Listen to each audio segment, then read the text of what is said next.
Thanks for tuning into VeloNews TV. I'm Fred Dreyer here with the Dirt Report, which is everything you need to know in the world of mountain bike racing. I'll start off talking about the May 26th round of the Nissan UCI World Cup.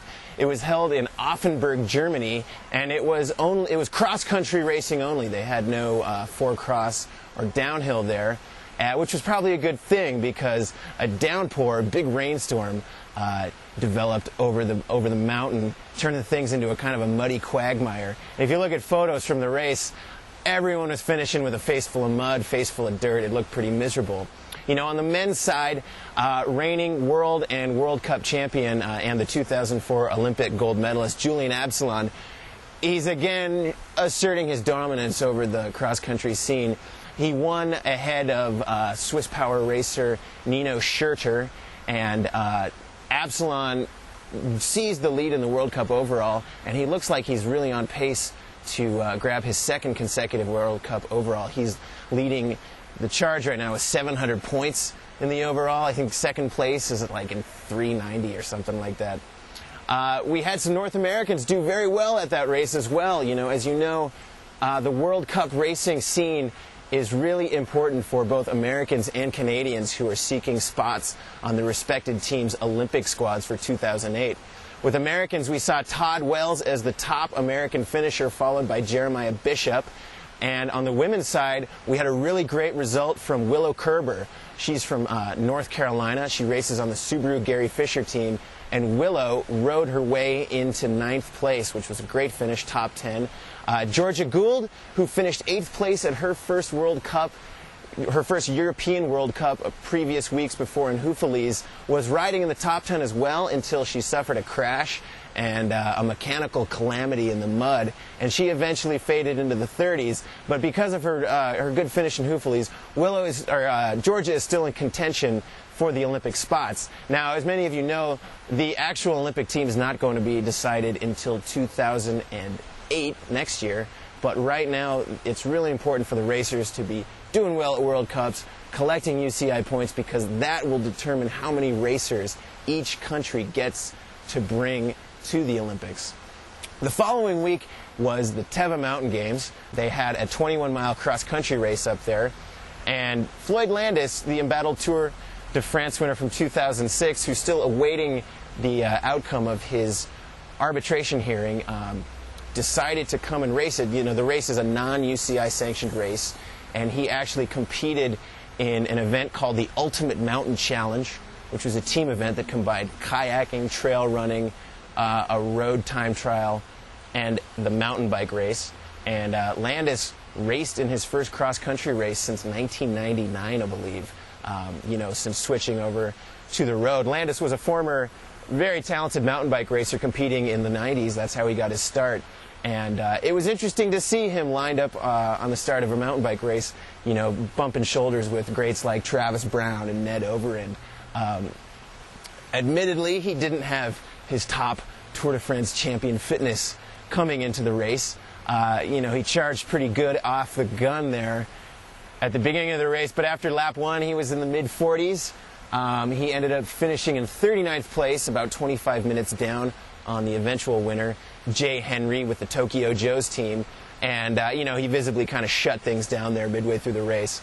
He also raced the time trial the next day, which was won by Ned Overend, who at 51 years old blazed this 9.8 mile time trial, which, you know, climbs 1,500 feet in something like 27 minutes. I mean, it was ridiculous. I don't think Ned ever got out of the big ring.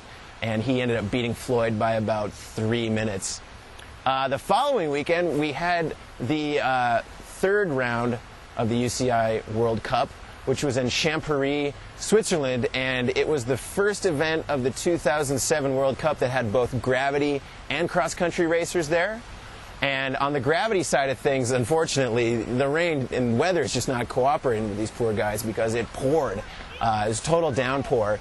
And the guy who ended up escaping with the win in the downhill, a Finnish racer by the name of Matti Lahaikonen, he used some pretty smart tactics to come away with the win. You know, the way things work in downhill racing is you get your qualifying run, and that seeds you for the final run. And then you have your final run. And Lahaikonen kind of took things easy during the qualifying run, so he was, you know, one of the mid racers to go off. and he actually enjoyed pretty good weather, had a great run, and you know, a couple minutes after he ran, the skies opened up and made life a lot more difficult for the top qualifiers like Steve Peat, Sam Hill, Greg Minnaar, guys like that. So Laihakainen won his second career World Cup. Sam Hill came in third, Steve Peat in second, and Steve Peat, the defending World Cup champion, is currently leading that series. In four-cross racing, we saw some Americans do very well.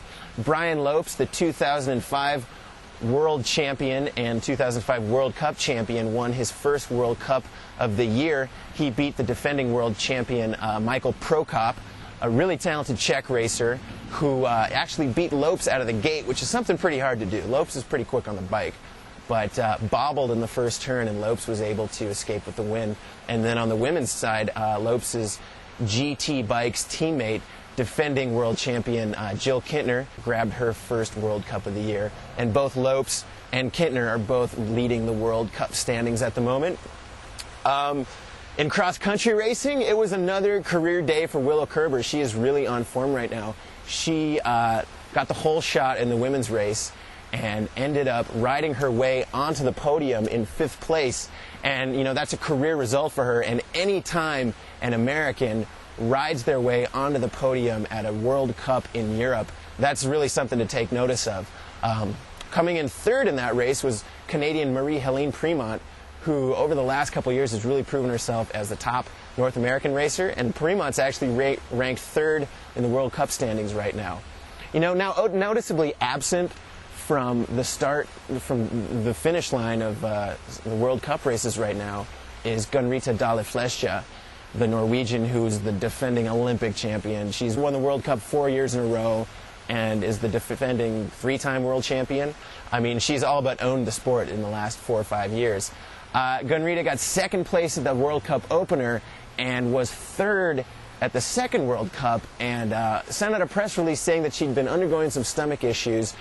She was going to sit out the third World Cup, which she did. Now, it's going to be interesting to see here at the World Cup coming up in Mont Saint Anne, Quebec, whether Gunrita has been able to find her form.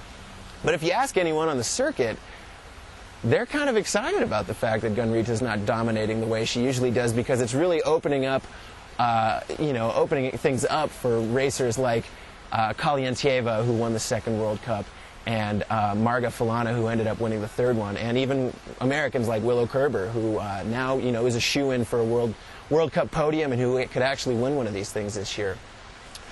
In the men's side, we saw Absalon exert his dominance again and have a really convincing victory. Noticeably absent from that race was Canadian Jeff Kabush, who's currently leading the National Mountain Bike Series.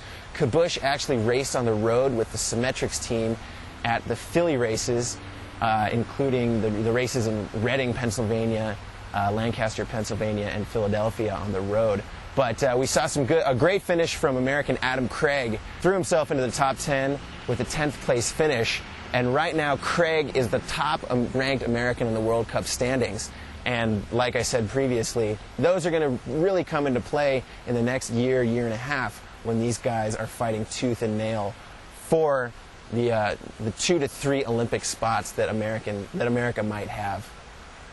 Now, this coming weekend, we have the 3rd round of the National Mountain Bike Series, actually the 4th round of the National Mountain Bike Series, which is going to be at Deer Valley in Utah.